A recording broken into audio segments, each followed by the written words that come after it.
Greetings, people of the earth. Let's finish up the story of Pṛthu and the earth, and then move on to what Simone has rightly identified as a common theme, Indra's shenanigans. It's going to be an interesting type of shenanigan, though. So Pṛthu has just solved the problem of the earth's famine. He made her come forward and explain to him what the problem was and be willing to fix it. And he did so by bringing forth all these different kinds of creatures to evoke her motherly love for them. And then she gave them nourishment in the form of milk. The milk symbolically milk's taking the different things. The interesting about that actually is the basic form of milk is that the earth grows food. And then the vegetation that the earth grows gets transformed into all other kinds of things. That's really the takeaway from that. Okay. Now, after that had happened, Pṛthu fell in love with the earth. Remember, Pṛthu is Vishnu and the earth is Lakshmi. So that's a natural thing between them. The Bhagavatam says when he saw her fulfilling everyone's desires with her milk, he fell in love with the earth goddess. But it felt wrong to express his love in a romantic way, since he had taken her milk, and she therefore felt like a mother to him. Yet, it also felt wrong to love her like a mother, because he had been stern and threatened to punish her. Finally, he realized that she was like his daughter, and he expressed this love to her with great affection. So the particular love has different 5 different flavors to it. And there's certain, just like there's certain types of foods that go together and not, there's certain types of actions that go together with certain flavors of love and don't go with other certain flavors. And there's certain character traits also in the beloved that go with some flavors and not with others. So he just realized that he felt great love for her, and took him a short while, to figure out the type of love is, she's like my daughter. And then he felt great love for her as if the earth was his daughter. Then, now let's talk about his social projects. Because he's responsible for a lot of important social projects. Pṛthu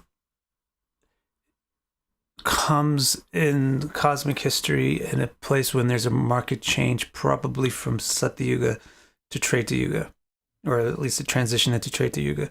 There's a market change in the populace and what they require from government.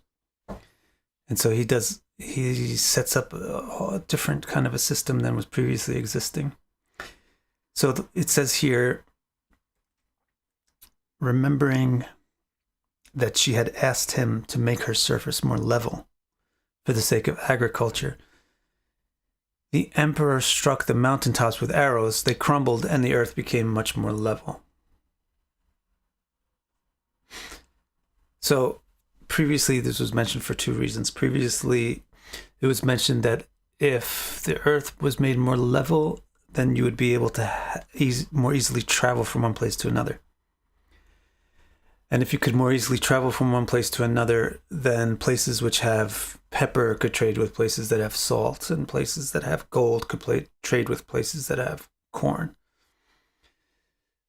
So that's one purpose for flattening things. And then the other purpose is, if there aren't flat places, then there's no place for the water to collect. It'll just runs into the ocean.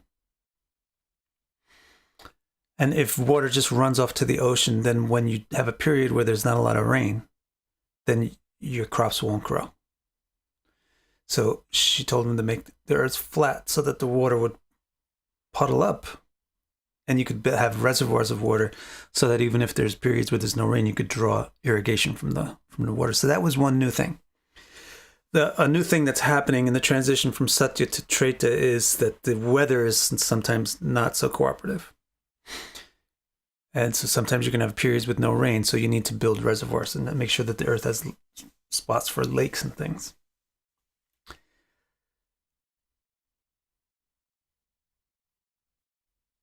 Okay, so he made the earth flatter.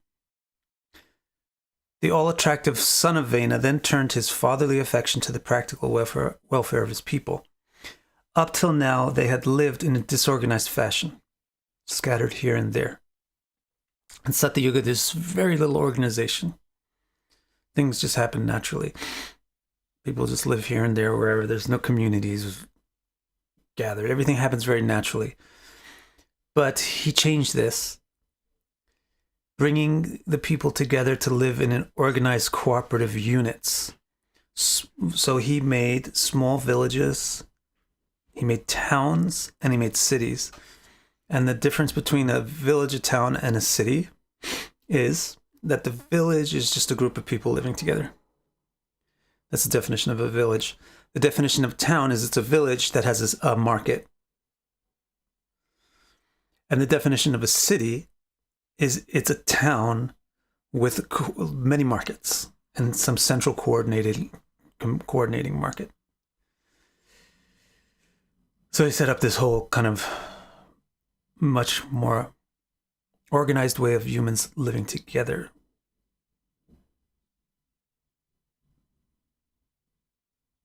I don't know if it's said here. Yeah, maybe it'll be said later. Why? Why did he feel like this was important to do? I think it's going to be said. Yeah. So we'll read to the end. You'll find out why he did this. To protect the farmers and the animals working and living in the pastures outside the villages, he made fortresses with barracks to house soldiers. You didn't have you didn't have armies in Sati Yuga. You didn't have police forces. The idea of having a society without a police force is completely naive. You can't possibly have that in Kali Yuga. But in Sati Yuga, that's the case. There's no police force. There's no armies. He made police and things like that, armies, and he made centers where the armies would be posted. So the way that he had it was he had cities, towns, villages, and then for the people that still just lived out in the pastures, he would post guards and police centers around. To ensure a steady supply of resources, he also built mining villages near the mountains where miners dug for gold, silver, and other metals. So to get this industry going, people were getting more reliant on tools and so forth, he made another kind of village, which is like an industrial village that would be in the mountains. So they could get the minerals and the ores and things from the mountains. Now, this final paragraph,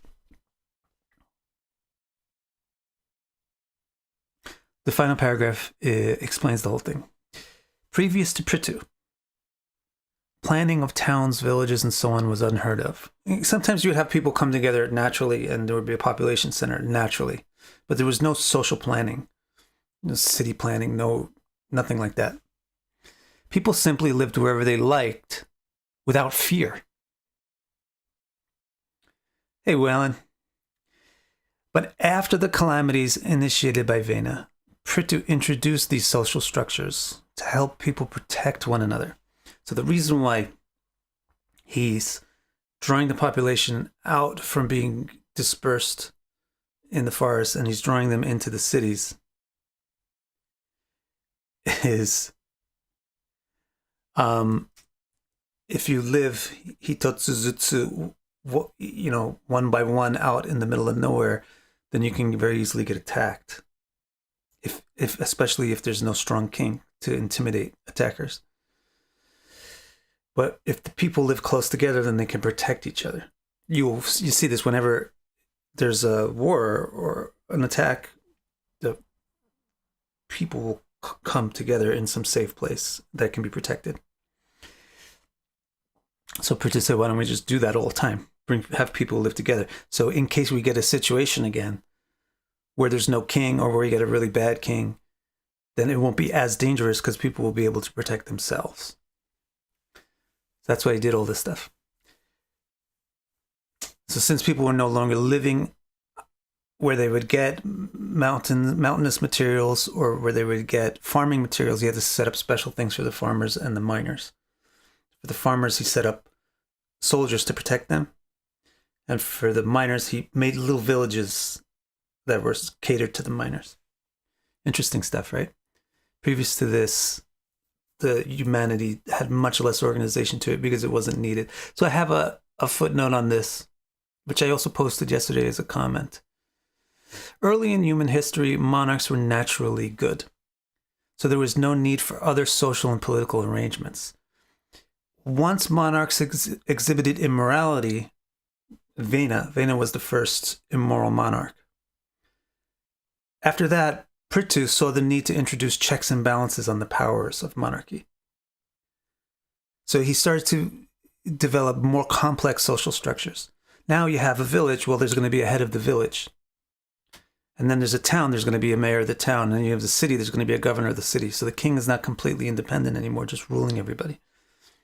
So now you have more like, this is paving the way to the modern social systems that we have, where most of the time we do have some kind of executive, head, like a president or a prime minister, but they're not kings, they're not autonomous. They have a lot of strictures and boundaries that they have to work within. That was Pṛthu set that in motion because he saw that, well, the leaders could be bad. And in case that happens, there better be things in place that can correct or prevent the disaster from happening. So early in human history, monarchs were naturally good, so there was no need for other social or political arrangements. But once monarchs exhibited immorality, Pṛthu saw the need to introduce checks and balances on their power.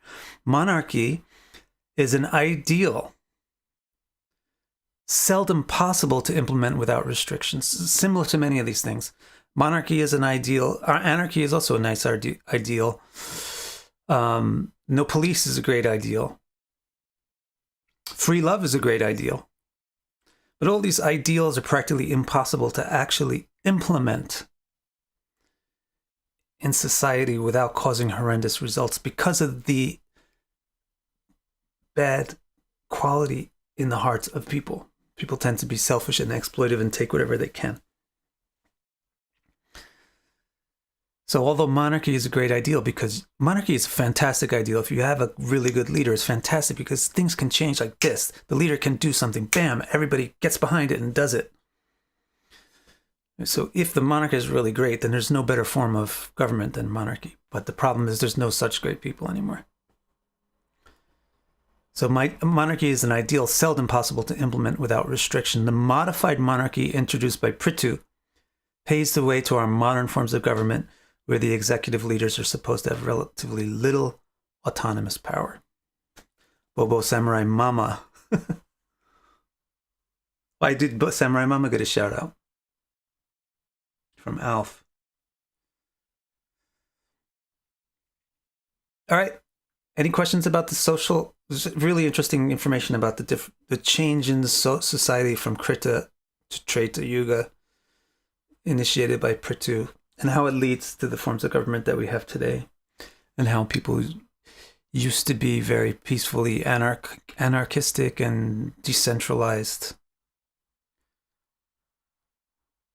with just one guy leading them, but how it just doesn't work anymore. If you have any questions about that, let me know. Otherwise, that's the end of the story of Pṛthu and how he dealt with the aftermath of Vena. He dealt with the famine left behind by Vena by milking the earth, and then he dealt with the social calamities left behind by Vena by changing the social conventions in human society. Sudeep G says, if we're going into Kali Yuga, why does it seem that there's a mass awakening happening? I don't know what you're looking at, but I don't see a mass awakening. As the darkness is increasing, the light is also increasing. That's what I feel is happening. Anyway, I'm glad that you feel that. Because it depends on where you look. If you're in nothing is ever uniform. There's always pockets where things are different than the others. If you look at, even if you're like cooking a soup, if you put a thermometer in the soup, you're not going to see that the soup has an exactly uniform temperature. There's going to be one place where the bubbles are really bubbling up and another place where there's not that many bubbles. Because the temperature is never quite uniform. So even though the whole trend of society may be down, there may be some individual or segment in society where things are not going down, where things are improving there.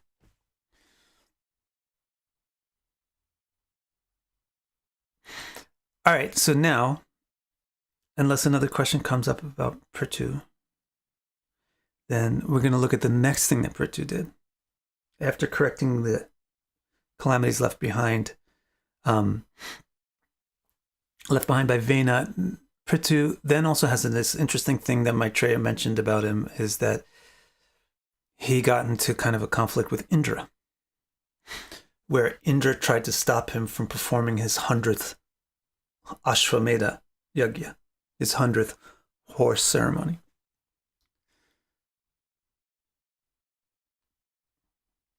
So now we're about to hear why that happened and how that happened. Shall we go forward? Let's see what Marie says. So it's kind of impossible, as in the current structures create broken individuals who are susceptible to the intoxication of power. Yes, it's impossible.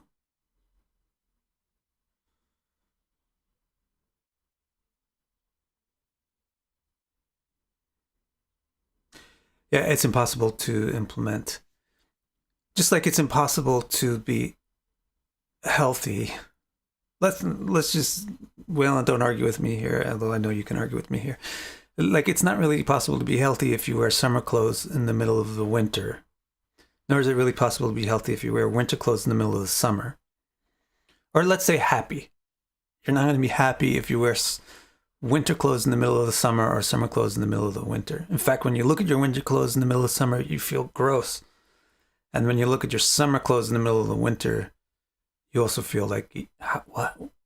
So, similarly, it's not possible to apply Satya Yuga lifestyles, principles, morals in Kali Yuga, nor is it possible to apply Kali Yuga, nor is it good to apply Kali Yuga principles to Satya Yuga.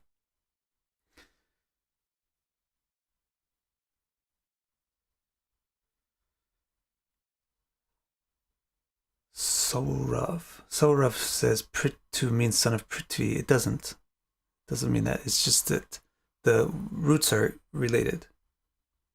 Because Pṛthu means to expand, and Prithvi is the name of the earth, because she creates the horizon, she expands.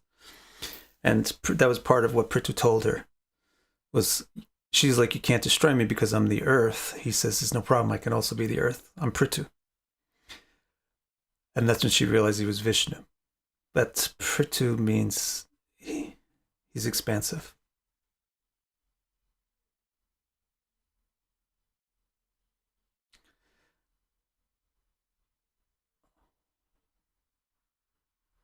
Alf, the uncle who died on the battlefield was grandpa. It was Bhishma. With 1,000 arrows in the war overseen by Krishna, left laws on how to govern. He didn't actually leave any laws. He explained things. He explained the laws. So you're asking, are those laws greater than Pṛthu's new laws? He's explaining, Bhishma didn't create new laws. He's explaining law to Yudhishthira before Yudhishthira takes over. So the law is always based on, just like now, the law is based on antecedents. So the Vedic law is based on antecedents always. So you have antecedents of Manu's rules. You have antecedents of Pṛthu's rules. You have antecedents. There's these other guys who are, names escape me. I haven't studied Niti so much. Niti is law. And so it's the same thing. Bhishma didn't invent new laws.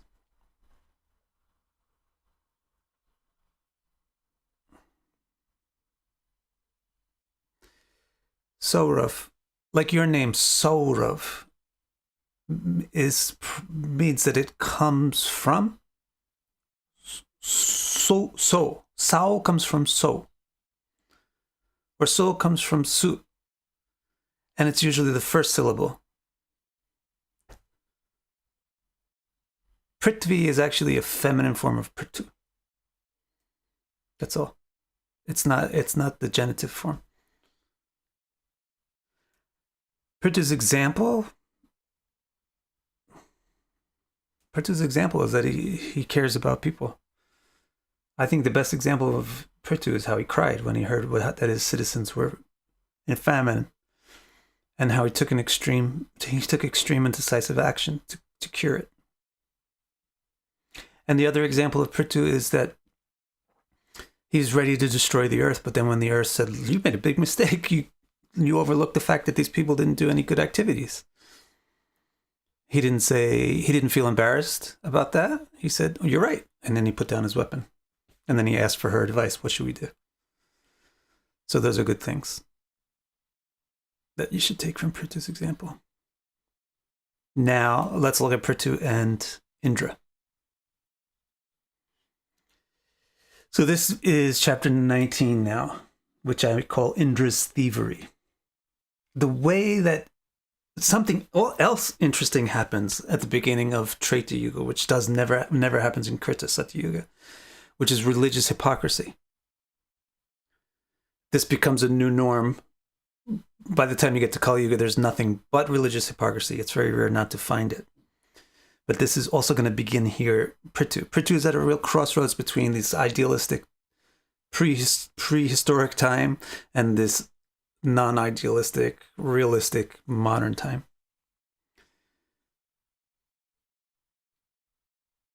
Leveling the earth, I think, is very practical.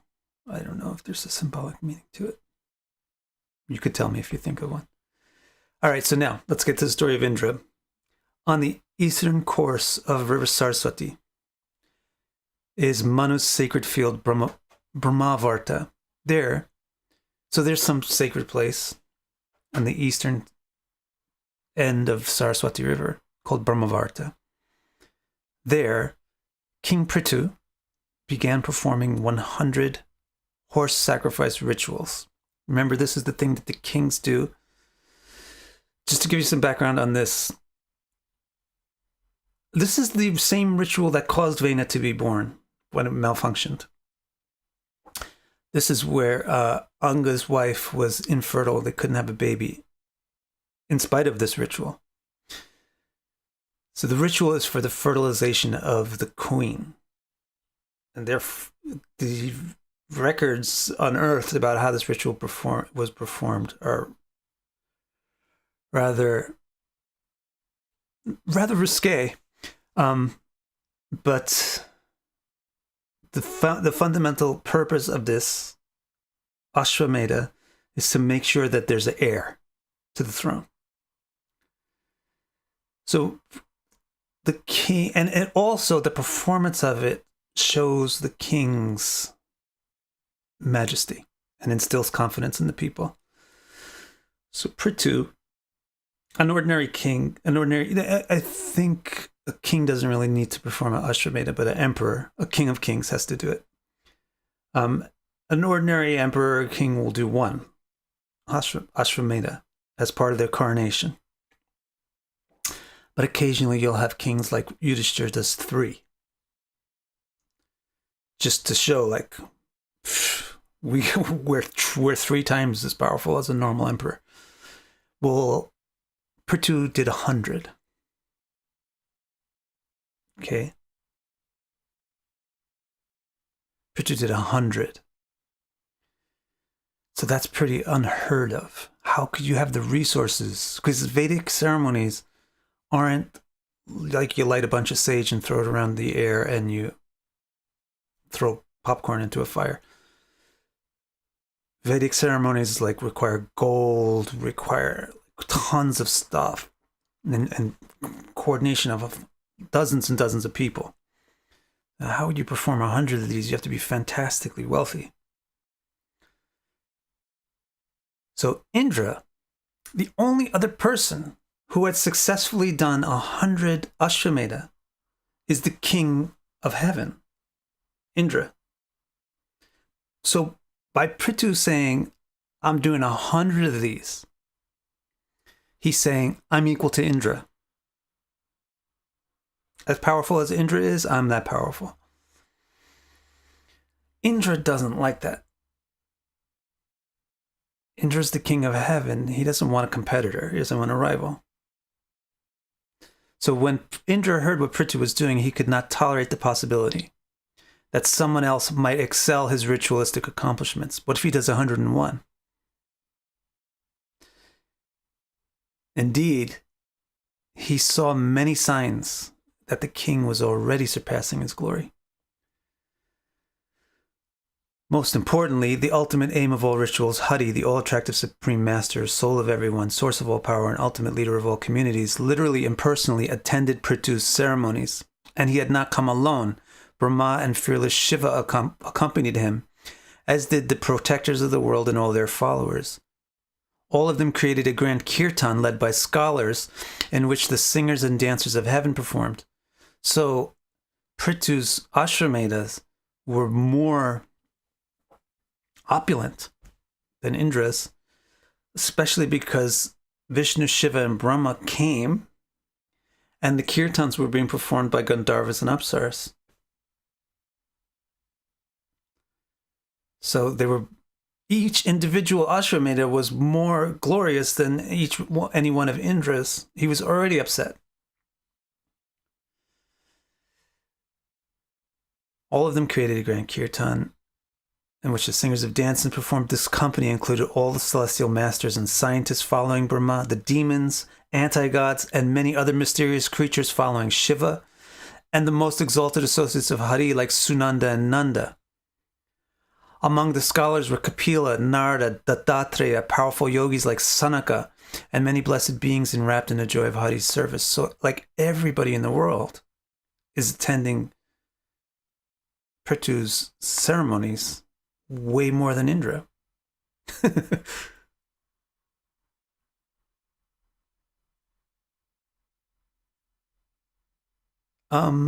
He probably doesn't care, or he may not know. He does the same thing to Krishna. Twice. Indra does the same thing to Krishna twice. And you'll hear about that later in the Bhagavatam. Indra saw that Pṛthu would easily get all the opulence he needed to perform these 100 rituals more extravagantly than they had ever been performed before.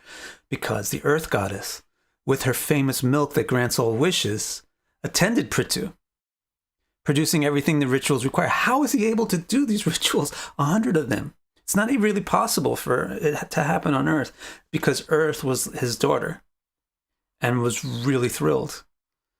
So the Earth was giving him everything he needed through her milk, which could transform into anything.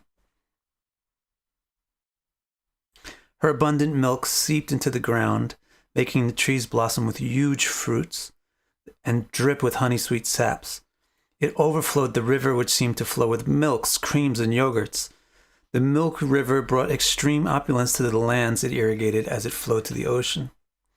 The kings and citizens who lived along this flow came to ceremonies bringing incredible gifts, heaps of jewels, and mountains of all sorts of food.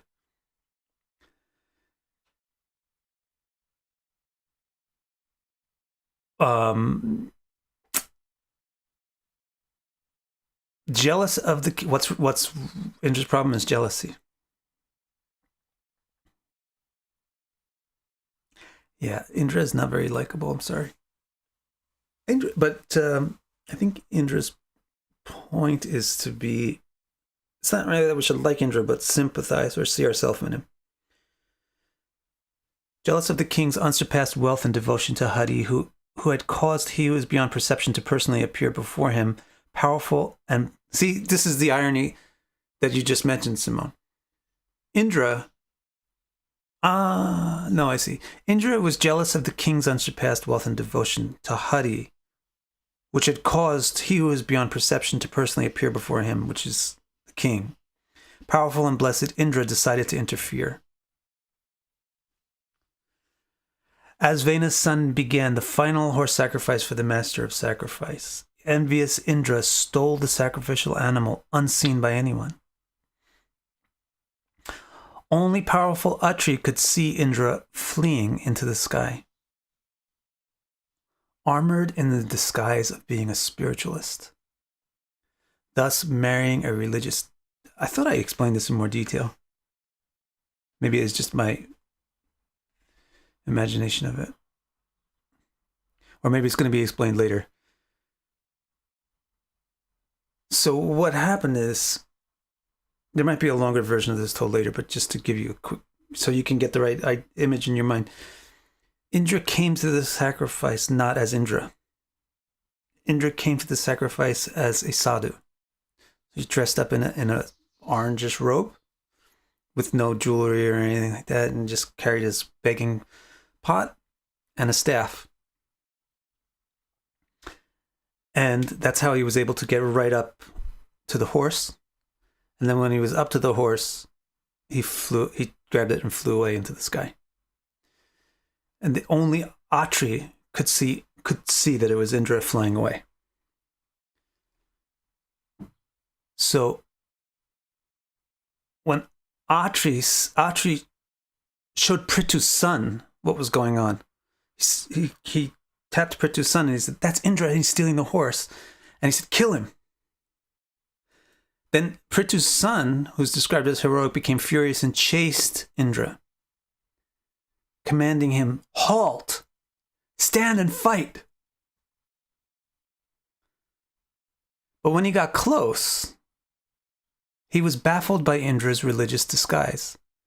His hair was knotted in dreadlocks, and ash was all over his skin. And out of sentiment towards the appearance of religiosity, Pṛthu's son could not loose his arrows. That's what people do with religion these days. They put it on to protect themselves from criticism. And meanwhile, they stick their hand into your pocketbook, or they stick their hand to your pants, and they take what they want. And then the person who's supposed to punish them can't really do it because it feels weird. They look like a good person. Atri shouted, "Kill him, my dear. He may be the great king of heaven, but he is the most debased of all the wise gods, for he's disrupted his sacrificial ceremony." Indra again fled, and Pṛthu's son again furiously chased him, like Jayatu chasing Ravana. Like Jatayu chasing Ravana. To escape, the king of heaven had to disappear, giving up his disguised form and thus losing the horse. Seeing Pṛthu's heroic son return to his father with the animal, Atri and the foremost sages granted him the name Vijitashva, the horse winner. The horse will make it out okay. The horse is not actually killed. It's consecrated. And also other interesting things. With a powerful golden chain, the priests tied the horse to a post near the pile of firewood, but Indra cast the entire arena into pitch darkness and somehow stole the horse again. Again, Atri alone could see what was happening and showed Vijitashva that Indra was fleeing into the sky with the horse. Again, Vijitashva chased Indra, and again, when he got close, he was baffled by Indra's disguise and could not kill the thief. This time, Indra had assumed the form of a mystic carrying a skull and staff, so he took a different kind of sadhu's image this time. Again, Atri encouraged Vijitashva to kill the thief, and again, when Vijitashva set his arrow upon his bowstring, Indra disappeared, forced to give up his disguise and abandon the horse. Once again, the hero returned to his father with the recovered horse. Now, this next paragraph, I think we'll stop at this next paragraph because this is one of the important lessons. Humans thought Indra very clever and were impressed by the efficacy of his strategy to use religious symbols as a shield for selfish deeds. So humans actually looked at Indra like, that's pretty smart. Look what he can do. He's fooling everybody. He's almost getting away with it. Maybe I could do that. Maybe I could use this technique. Humans thought Indra very clever and were impressed by the efficacy of his strategy. Indra, strategy. Indra equals strategy. Jeshta equals strategy. You'll never see Jeshta doing things direct. That's why Trump doesn't really go out and declare a war. It's much different than a Jeshta to just go declare a war. Jeshta will make wars happen incidentally, and it'll look like it's other people's fault. So, since then, many fools also disguise themselves with spiritual trappings. This is the Bhagavatam. Since this incident of Indra, many fools also disguise themselves with spiritual trappings to trick the masses into forgiving or permitting their shameful deeds. This is basically why politicians support Christians, where very few of the politicians themselves actually give a rat's ass for anything truly spiritual. But they love the fact that these believers will believe in them if they just hold up a Bible in a picture. So since then, many fools also disguise themselves with spiritual trappings to trick the masses into forgiving or permitting their shameful deeds. The forms that Indra adopted in his scheme to steal a horse are therefore considered symbols of evil. Symbols is called a khanda. And people who adopt these forms for shameful reasons are considered exploiters of symbols, pakhanda or pashanda. If you're from India and your family is kind of involved in religion, like you're from a Brahmanical family, you may have heard these insult words before, pashanda or pakhanda. It means somebody that wrecks a symbol. Thank you. She's credited. It's Kaveri. Pakhanda.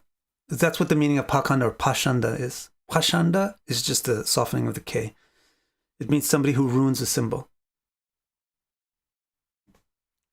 or exploits a symbol for their own sake. This is the origin of religious hypocrisy and the beginning of religion's decline into pseudo-religion.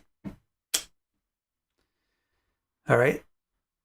So thank you, Indra, for teaching humanity how to exploit symbols. But that's also, that's what Indra's specialty is he will appear as what it's not. So also Jeshta is very good in diversion. And that's why it's good with magic. It diverts your attention away from the thing that's actually happening, or makes you think that the thing that's actually happening is not what's happening. So it will use a symbol, and then it will use a symbol to accomplish something completely antagonistic to what the symbol represents.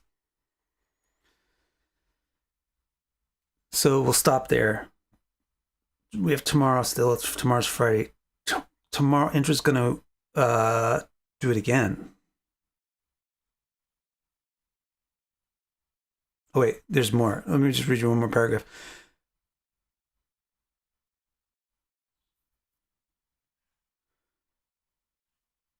Indra doesn't get a chance to do it again. Up till this time, Pṛthu's son has been attacking Indra, but now Pṛthu gets fed up and he's going to attack Indra himself. So this is one more interesting paragraph on the same theme. Indra assumed and cast off several forms in his attempt to spoil Pṛthu's ceremony by stealing the final horse. Humans tend to exploit these same religious principles, the same forms. So the dreadlock form, the ash form, humans tend to exploit these same religious symbols. In other words, the dress. They pretend to be spiritualists just by walking around naked or wearing saffron cloth. That's a big one. That's a big one. Or carrying staffs and skulls, or not caring about their appearance, or by using lots of fancy philosophical words. The Bhagavatam is so great. The Bhagavatam really lays it out for you. Indra assumed and cast off these forms to try to steal the horse. Humans learned this from Indra, so they use the same approach. So they try to look like a spiritualist by imitating the externals of a spiritualist. The way the spiritualists look, which sometimes is like naked, sometimes with a sacred cloth, or carrying a staff, a sacred symbol, or trying to look like they just don't care about the external world, or by trying to look really smart and saying wavelengths, frequencies, quantums, and consciousness, reincarnation, karma. See how spiritual I am. I use these words. Now, when Pṛthu, it's the Bhagavatam says that Pṛthu realized the effect that Indra is going to. He didn't get mad at Indra for trying to steal his horse. Why not? Let Indra try to steal my horse. He's a king. I'm a king. He's jealous of me. I understand. Let him try to steal my horse. And if I'm a real king, this is another opportunity for my glory to show how Indra couldn't steal my horse. I'll steal it back with my son, not even myself. So Pṛthu's not bothered that Indra's trying to steal his horse. What bothers Pṛthu is, oh my God, this guy is exploiting sacred things to do something mundane. And all of the humans that I'm in charge of are going to follow him. And it's going to degrade all these religious social institutions. That's what really pissed off Indra. And that's when he took up his own bow and arrow. And that's what we'll pick up tomorrow.